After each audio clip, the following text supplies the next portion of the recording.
کیا ابن زیاد جیسے بدبخت کو کوفہ کا عامل بنا کر بھیجنے والا یزید نہ تھا؟ وہی شقی القلب جس کے حکم پر جگر گوشہ بطول کے سر مبارک کو ایک لکڑی پر رکھ کر کوفہ کے بازاروں اور کوچوں میں گھمایا گیا۔ یزید نے ابن زیاد کو خط لکھ کر یہ تو کہہ دیا تھا کہ راستوں پر فوجیں متعین کر کے حسین کو کوفہ تک نہ پہنچنے دیا جائے، لیکن وہ یہ واضح پیغام نہ دے سکا کہ حسین کو کسی قسم کی تکلیف نہ پہنچائی جائے، خاص طور پر قتل کرنے کی جرات تو بالکل بھی نہ کی جائے۔ السلام علیکم ورحمۃ اللہ وبرکاتہ۔ دوستو، حضرت حسین اور ان کے رفقا کی مظلومانہ شہادت کا واقعہ جس کسی کے دل میں رنج و غم اور درد پیدا نہ کرے، وہ سنگ دل مسلمان کیا انسان کہلائے جانے کا بھی حقدار نہیں۔ آپ کی شہادت کا عظیم سانحہ بلا شبہ تاریخ اسلام کا سب سے زیادہ افسوسناک واقعہ ہے، لیکن اس سے بھی زیادہ افسوسناک ان لوگوں کا طرز عمل ہے جو اس سارے واقعے میں یزید کو دودھ کا دھلا ثابت کرنے کی کوشش کرتے ہیں۔ کیا ابن زیاد جیسے بدبخت کو کوفہ کا عامل بنا کر بھیجنے والا یزید نہ تھا؟ وہی بدبخت جس کے حکم پر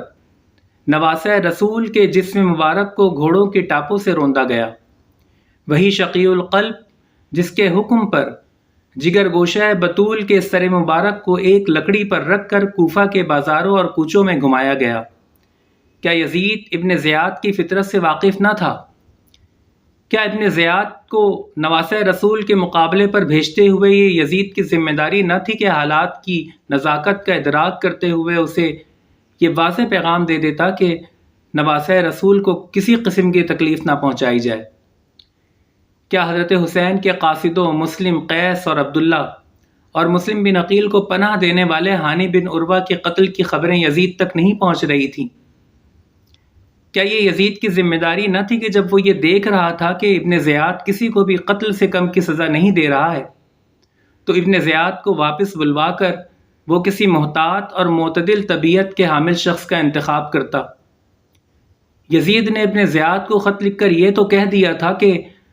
راستوں پر فوجیں متعین کر کے حسین کو کوفہ تک نہ پہنچنے دیا جائے،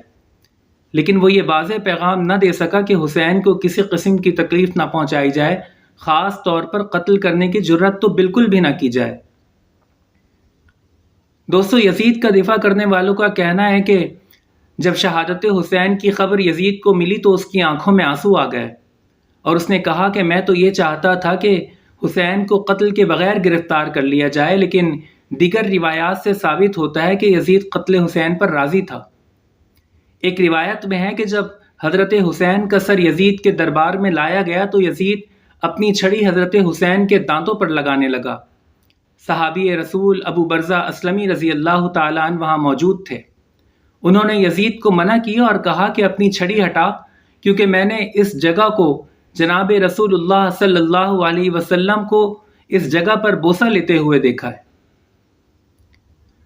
کیا یزید کا دفاع کرنے والے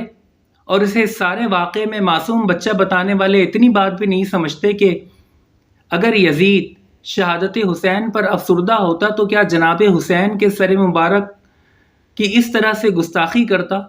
اور اس طرح سے تحقیر آمیز رویہ اختیار کرتا؟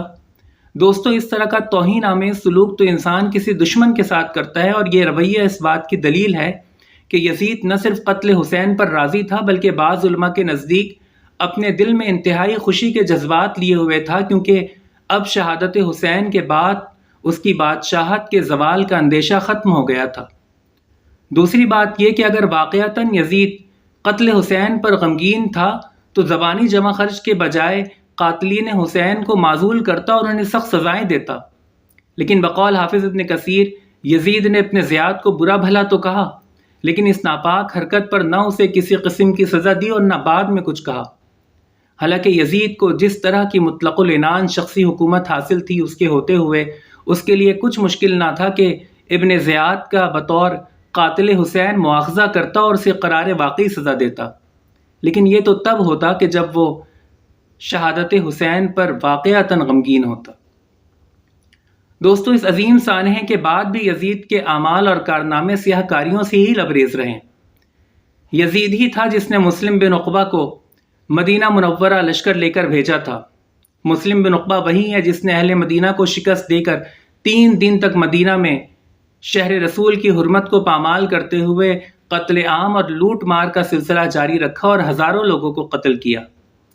یہ یزید ہی تھا جس نے حسین بن نمیر کو مسلم بن عقبہ کی فوج کا نائب مقرر کیا۔ حسین بن نمیر وہی ہے جس نے مکہ مکرمہ کا محاصرہ کر کے بیت اللہ پر سنگ باری کی، روئی گندھک اور رال کے گولے بنا بنا کر اور انہیں جلا جلا کر پھینکنے شروع کیے، جس کے نتیجے میں غلاف کعبہ جل گیا، بیت اللہ کی دیواریں سیاہ ہو گئیں اور چھت گر گئی۔ دوستو، یزید کے انہی جرائم کا نتیجہ تھا کہ اس کی بدنصیبی کی انتہا دیکھیے کہ اسے اس ذلت کے ساتھ موت آئی کہ جب مقام حوران میں اس کی جان نکل رہی تھی تو اس کی بھیجی ہوئی فوج خانہ خدا پر سنگباری کر رہی تھی۔ آخر میں یہی کہا جا سکتا ہے کہ جن یزیدیوں کا دل کرے وہ یزید کا دفاع کرتے رہیں، لیکن اہل حق کل بھی حسین کے ساتھ تھے اور اہل حق آج بھی حسین کے ساتھ ہیں۔ دعا ہے کہ الہ العالمین ہمیں اپنے رسول کی، اہل بیت اطہار کی اور صحابہ کرام کی معیت کاملہ اور اتباع کامل نصیب فرمائے، آمین۔